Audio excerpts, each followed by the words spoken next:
بسم الله الرحمن الرحيم، والصلاة والسلام على أشرف خلق الله رسول الله عليه الصلاة والسلام.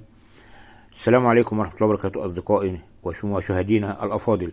اليوم سنتكلم عن حكاية جديدة من حكايات الأديب خالد محرم، وهي حكاية متحف الزعيم مصطفى كامل رحمة الله. وقد أنشئ هذا المتحف في ميدان صلاح الدين الأيوبي في حي القلعة، وقد بني هذا المتحف أو المقبرة على الطراز الإسلامي، وقد تم افتتاحه في المرة الأولى عام 1956 في شهر إبريل.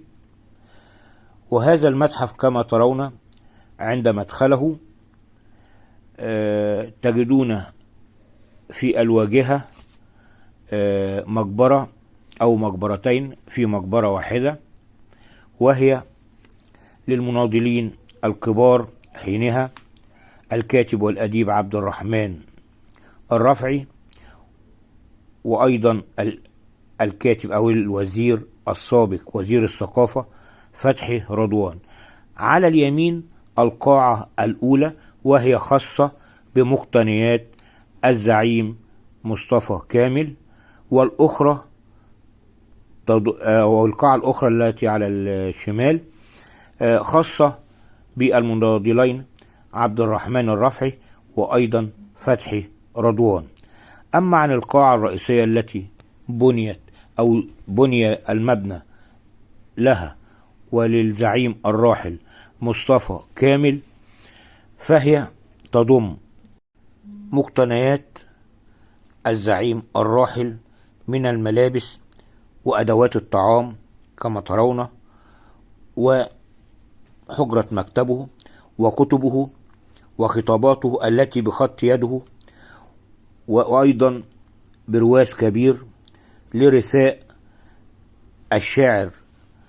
شاعر الأمة العربية أمير الشعراء أحمد بيك شوقي في رثاء مصطفى كامل. وأيضا تضم صور ولوحات عن معركة دنشواي الشهيرة وما قاله الزعيم الخالد مصطفى كامل. وأيضا قيل إنه تم رفات جثمان الزعيم الشاب مصطفى كامل في أوائل الخمسينات إلى هذا المكان، هو وصديقه وصديق عمره ورفيق كفاحه محمد فريد.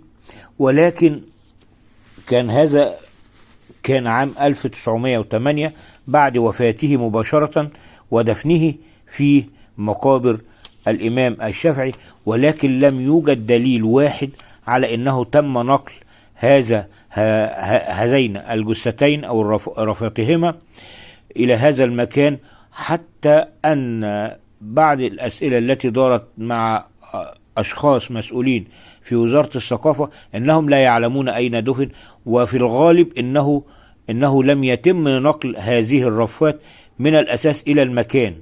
والدليل على هذا أنه لا يوجد سوى المقبرة الوحيدة التي تشمل جثتي المناضلين الآخرين، وهما عبد الرحمن الرفعي والوزير السابق فتحي رضوان. وقد تعرض هذا المتحف للتخريب والسرقة في يوم 28/1/2011، وقد تم استعادة تلك المسروقات بهيئتها عن طريق شرطة السياحة، وقامت وزارة الآثار بالترميم وإعادتها إلى سابقتها الأولى، وتم الافتتاح مرة أخرى في شهر إبريل أيضا، ولكن عام 2016. وإلى هنا ننتهي بحكاية متحف الزعيم الراحل مصطفى كامل، وإلى حكاية أخرى من حكايات الأديب خالد محرم. والسلام عليكم ورحمة الله وبركاته. بسم الله الرحمن الرحيم، والصلاة والسلام على أشرف خلق الله رسول الله عليه الصلاة والسلام. السلام عليكم ورحمة الله وبركاته أصدقائي ومشاهدين